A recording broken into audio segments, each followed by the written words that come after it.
doubler le nombre de produits sur lesquels il n'y aura pas de hausse de prix ou il y aura une baisse des prix.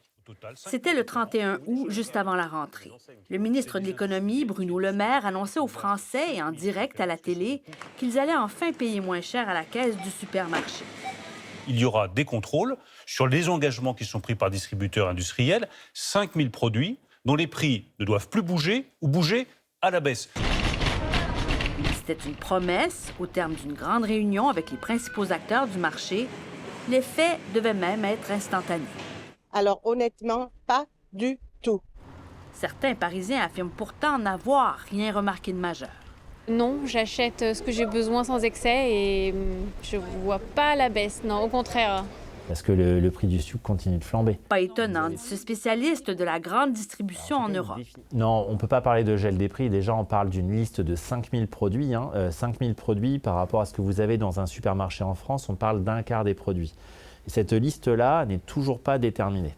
Il y voit surtout un exercice de communication, une mesure sans dents, puisque les prix se stabilisent déjà en alimentation. Et donc, ce n'est pas une mesure qui va générer un gain de pouvoir d'achat significatif pour les Français.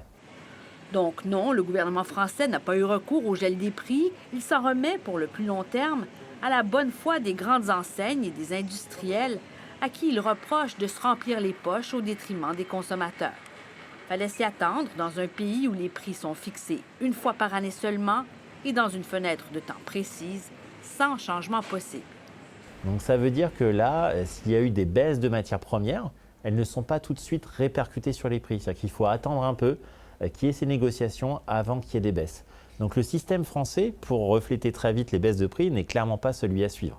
Les négociations ont donc été devancées à l'automne, mais les Français devront attendre 2024 pour voir une grande différence, selon lui. En attendant, plusieurs supermarchés ont pris des mesures, des prix fixes et même la délation, comme Carrefour, qui dénonce ce qu'on appelle la réduflation.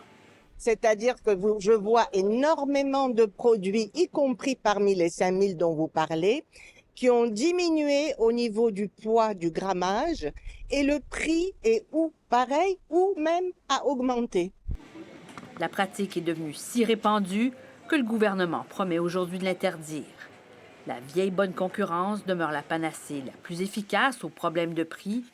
Et à Chapitre le Canada manque de joueurs, les consommateurs n'ont pas le luxe du choix qu'ont les Français. Ici Tamara Alterescu, Radio-Canada, Paris.